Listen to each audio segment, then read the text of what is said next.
అరుణాచల శివ శంఖనాగము శ్వేతవర్ణ అందగాడు సంపదను సమృద్ధిని ప్రసాదించే జలదేవత.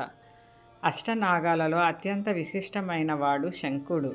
శంఖం లాంటి స్వచ్ఛమైన శ్వేతవర్ణాన్ని కలిగి ఉండటం వల్ల ఈయనకు ఈ పేరు వచ్చింది.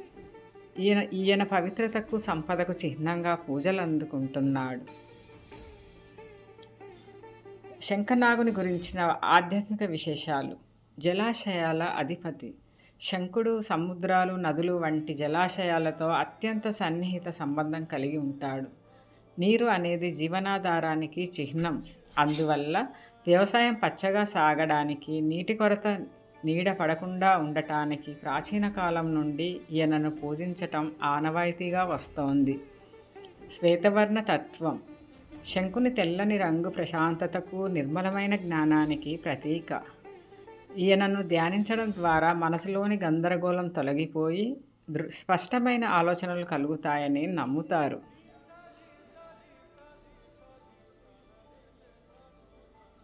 సంపదకు చిహ్నం.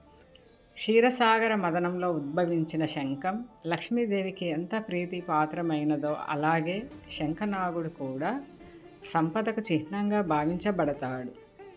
ఈయన అనుగ్రహం ఉంటే ఇంట దారిద్ర్యం తొలగిపోయి లక్ష్మీదేవి స్థిరంగా నిలుస్తుంది.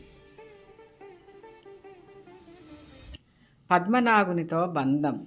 పురాణాలలో శంఖుడు, పద్ముడు ఇద్దరినీ కలిపి మాట్లాడుకుంటారు. వీరిద్దరూ నవనిధులకు కాపలాదారులుగా, లోకానికి సంపదలను ఇచ్చే మహానుభావులుగా విరాజిల్లుతున్నారు.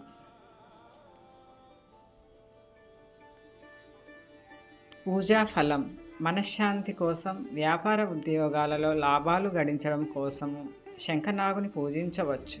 ముఖ్యంగా నదీ తీరాలలో లేదా జలాశయాల పక్కన నాగదేవతలను పూజించేటప్పుడు శంఖుని స్మరించుకోవడం అత్యంత శుభ ఫలితాలను ఇస్తుంది.